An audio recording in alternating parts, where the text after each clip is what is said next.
Welcome to Marathon Champions, the podcast where running legends Benji Durden, Bill Rogers, and Ron Tabb share their timeless wisdom on marathon training and inspire listeners with their wealth of experience.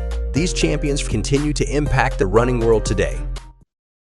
But as long as you guys are going to let me talk on this show, I do have to tell you about my marathon world record. I think Bill knows about it, but I don't think Benji does. This is a special category that I invented a couple of years ago, a little bit like the 8 decades of running. At some point, I'm going to start family road running records. And my brother Gary and I hold the highly unofficial world record for the brothers 150 years plus marathon. Benji, you got it. We ran 9:12 in Berlin 2 years ago. I fell on my face at the 18-mile mark of the race, but I had to get up because we had to have 2 finishers. Yep. And it's a fun thing. There are so many families running now. You can very easily find people with 3 generations who are running 5Ks. The grandfather, mother, and daughter. There you go. I have to get the Association of Road Racing Statisticians to put that as one of their records. Yeah, that organization sadly, doesn't really work anymore. They need you, Benji. We need to find something for you. Well, the biggest problem is getting data. I mean, when you're doing something like that, you have to have a way for the data to come to you, and and just going out and grabbing the data doesn't work that well. I mean, maybe we need to get one of the running sign-up program companies to take over something like that. Well, there are people out there who know how to scrape data. I can say it. I have no idea what it means. Well, yeah, but you got to, scraping, I can do that. I know how to capture data, but the problem is you've got to know where the data is. Scrape, Athlinks, I can go to Athlinks and I can find data, and they probably are one of the people that should be managing this kind of stuff. Mm-hmm. But if you got like 15 different running registration companies, they are getting results. That's a lot of work to track that down. And probably if you're going to scrape the data, you need to kind of have their permission so they won't try to do things to block you. Here we're having this discussion and we think it's important, but maybe nobody else thinks it's important enough to do it. I went out and visited and wrote an article about Ken Young, maybe 3 years before his death. Yeah. And he told me, Benji, let me see if I can get this right, that he had spent 40 hours a week for 40 years entering data into his computer for free because he was crazy.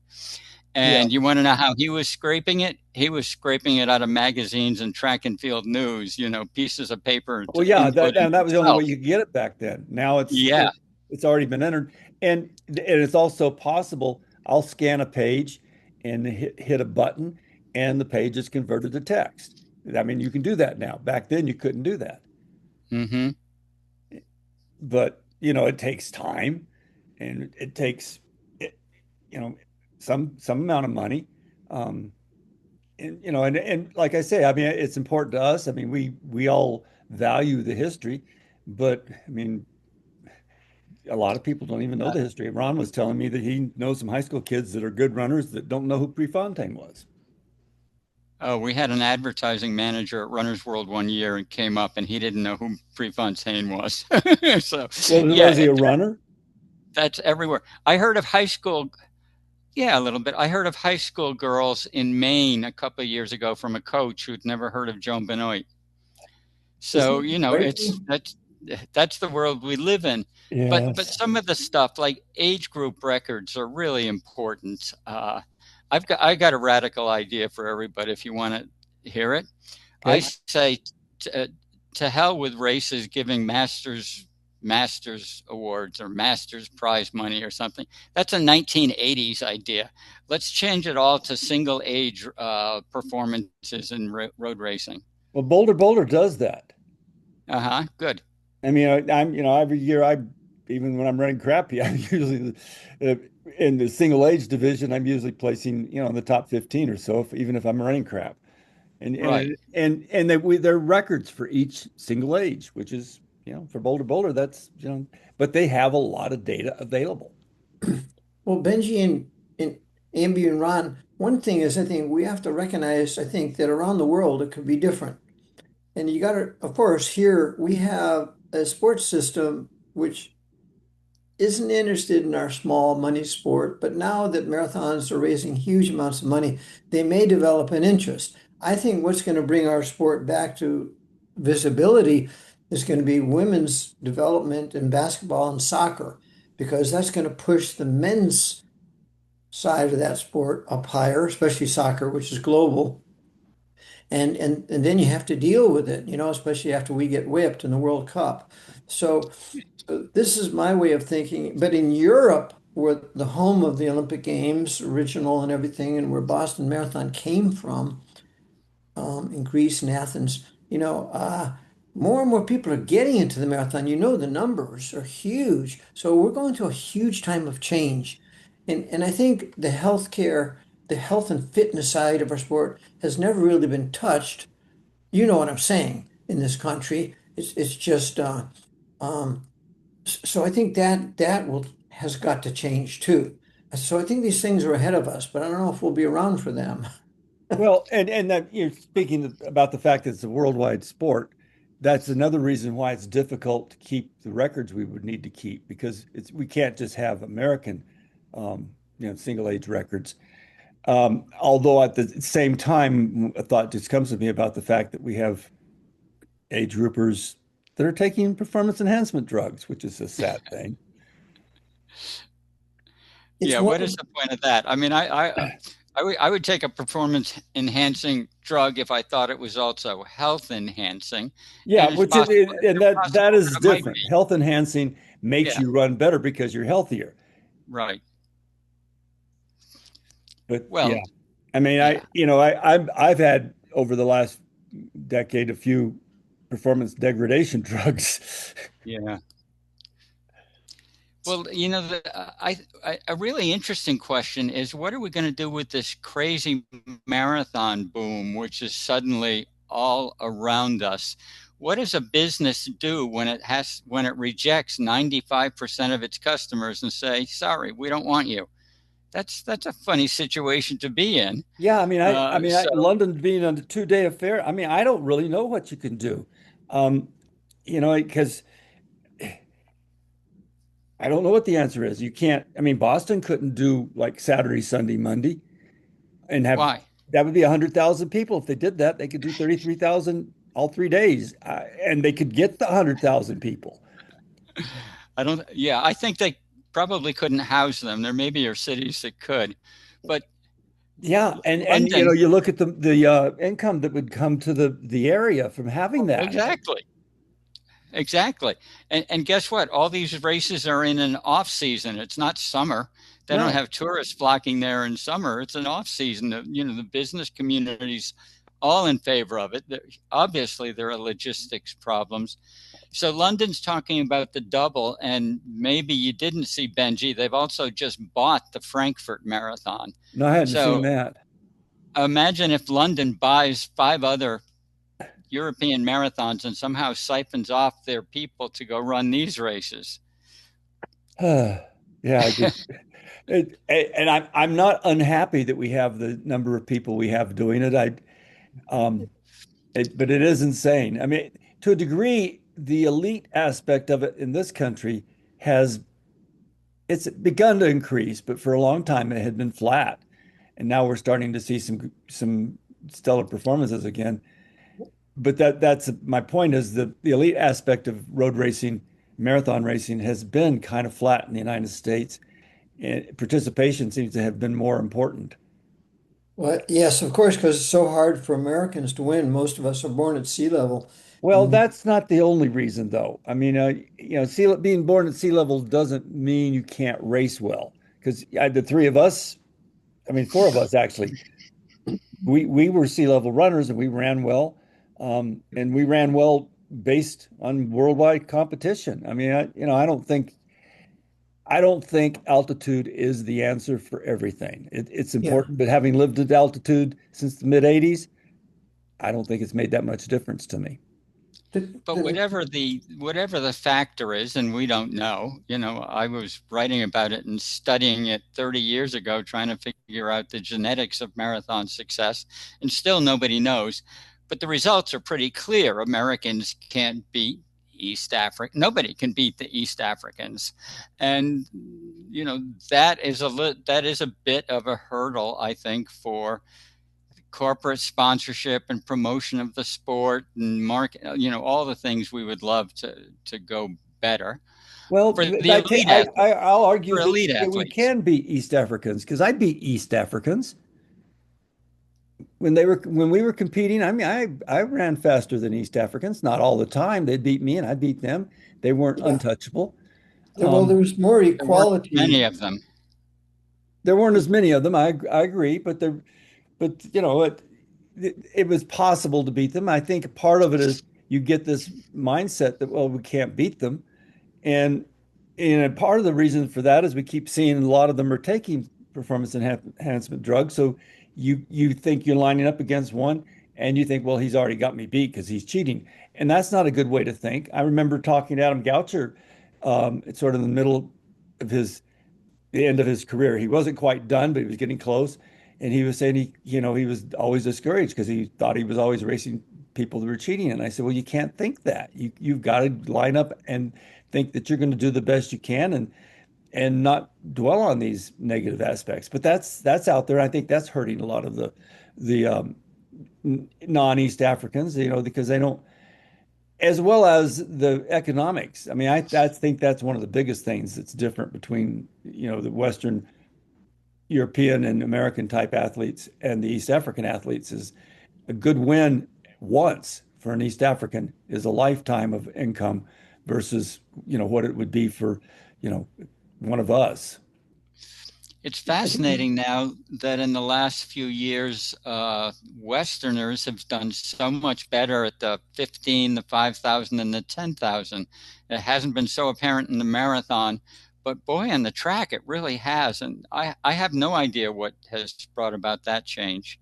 I think one of the things I would argue there is we haven't had the road race culture that we had when we were racing. That you don't see people being pushed to the roads. It's starting to happen a little bit.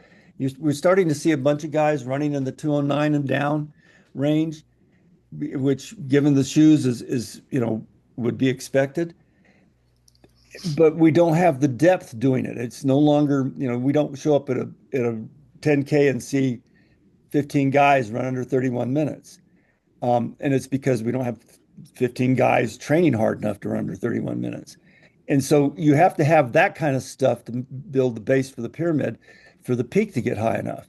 It'll start happening soon, I think, is people get pushed out of the, because when I started 5K and 10K on the track was full. There were a lot of guys doing it. So you had to run road races and marathons if you wanted to excel. I think, Amby, you played a huge role in this sport in another way that's influenced marathoning because you via the Manchester Road Race, possibly America's greatest Thanksgiving Day road race, and one of the greatest road races in the country, perhaps the world. The Manchester Road Race is, because I was there, it was my first road race ever in high school. And later I saw you with first prize was a TV. You couldn't win money in the 60s, 70s, but you had won the men's division. You gave your prize, and I forget the name of the woman. I believe she was from Connecticut. And I remember women standing on the side of the road because the race directors at Manchester at that time wouldn't let women run the race. It was the backwardsness of world athletics. But you always encouraged women to get out there. And now today, different from our day, Benji, Amby, and Ron, half the fields are women. And this is reality. And this is the right way to do things. So I think, Amby, it's one of the things you really could be most proud of. Thank you, Bill. I'll fill in a few of the details. Her name was Cynthia Wadsworth. I think you said that or remembered that. She went on to be Cynthia Lorenzoni of the Lorenzoni Running Shop in Charlottesville, Virginia. She was quite a good runner. She might have qualified for trials or two. But as we all know, that male runners never had any trouble with female runners in a race. First of all, we knew we were going to beat them, so we didn't, that was not a problem. And we were we were all geeks, as I always say. I couldn't get a date to save my life, so of course I wanted to have a sport where there'd be some attractive, fit females in it. But it wasn't even that. It was just the fact that we envisioned road running as an open sport with wide roads, the capacity to have, sometimes there was 150 runners in a race. Sometimes there was 500 runners. I think the year after I won Boston, it finally hit 1,000. And then, of course, where things are now, there's plenty of space out there. The race directors can put on wave after wave after wave after wave. And so we wanted anybody to run. We wanted old guys to run. And it used to be when old John Kelly was 55 years old and we were like, throw our heads back and hit ourselves in the forehead and say, how can somebody be running when he's 55 years old? And, now we know it is truly the world's most accessible sport. And I think the world's healthiest sport. And I say, bring them all on. I wish we didn't have the marathon problem, the difficulty of entering the races. I don't know how to get around that, but it's fun to play with ideas now that all these new ideas are suddenly surfacing, like back-to-back London marathons and things like that. There'll be some creative ideas. There'll be some bad ideas. There are always bad ideas that come up from hucksters who think this is an easy way to make a buck. And hopefully that doesn't go anywhere. But I think there's some creative thinking ahead of us, and I hope the participation does continue as strong and even keep growing. Amby, I think one thing is that you've got to think beyond the World Marathon Majors, which are at 7, but are about to go to 9, possibly. You know what I'm saying? Yeah, and there are great marathons everywhere. I mean, it's the majors are fantastic, and they're the top of the pyramid, and the rich get richer. They're the ones that get 1 million people who want to run them, or 100,000 or 200,000, whatever it is. But there are all these marathons most of us have never run. Certainly I haven't, and they're in major capitals like Paris and Rome, but they're also in very mid-sized cities around the globe, and they're put on by core professional running groups, and they know how to organize a race, and they know how to do a great job at it. And if somebody would go to these events, they'd find out that they were, fantastic races to be part of. And maybe that's what the London Marathon is trying to do now by buying perhaps some more marathons. It's, you don't run a lot of marathons in a year. At least most of us don't. Certainly there are some who run a lot of marathons in a year. And you do tend to return to the classics if you can get into them, because if you can requalify at Boston every year, everyone likes the prestige of going back to Boston. But boy, there's a world of marathons out there that would be fun to go and run in different countries and cultures. And marathon travel is a huge business now and getting bigger. And sightseeing marathons, everything's out there. It's a very enticing world, I think. There's a culture of collecting marathons, which is interesting. I mean, I have a friend we went to her 1,000th marathon, and now she's getting ready, I think, to do, and that was like 22. And now she's getting ready to do her 1,500th. Wow. Yeah. I mean, and it just, I can't, I mean, just the time to do that. But Well, there are people, that's their goal in life. And I've got another friend who he wanted to run a marathon in as many possible countries as he could. And it was like 170 the last time I checked. He's an Right. explorer. We were explorers too. Amby, when you were just 21 and had won Boston, you got invited to a country which I think where's the most support for the marathon race in the world. And I think we have all raced there, Japan. And you ran the Fukuoka International Marathon. I told a major Boston Athletic Association official about Fukuoka International Marathon, and this person said, "Oh, it's not an important race." Yeah, of course, of course. And things have changed. I mean, there was an era when it was much more important than now, but there was a period when it was the one. You know, the other phenomenon, Benji, beside your friends collecting 1,500 marathons, is you look at what has happened. I don't know how it happened at Disney. Yeah. And X number of years ago, Disney put on a marathon for 1 or 2 years, and I remember running an early one, and it was okay, but not great. And then, I turned around and didn't pay much attention. The next thing I knew, nobody cared about the Disney marathon. It was the Disney 5 races that you would run in 3 days or something. I think You it have, says 4, but I think it's 5K, 10K, half, and marathon. yeah, well, maybe there's a 1 mile now. But yeah, the idea is to collect as many medals as you can. Yeah, the goofy. The goofy. And they got the princesses, and they've got this, and they've got that. And there's nothing wrong with it. In fact, it's pretty wonderful. But what has happened is we grew up in an era when everyone was trying to run faster. Now the emphasis is everyone's trying to run more, and they don't care how long it takes them to get there. And they're both good. I was Yeah, at they're both Disney. good. I was at Disney this year. Part of it is you get older and you Jeff can't Galloway. run as fast as you did.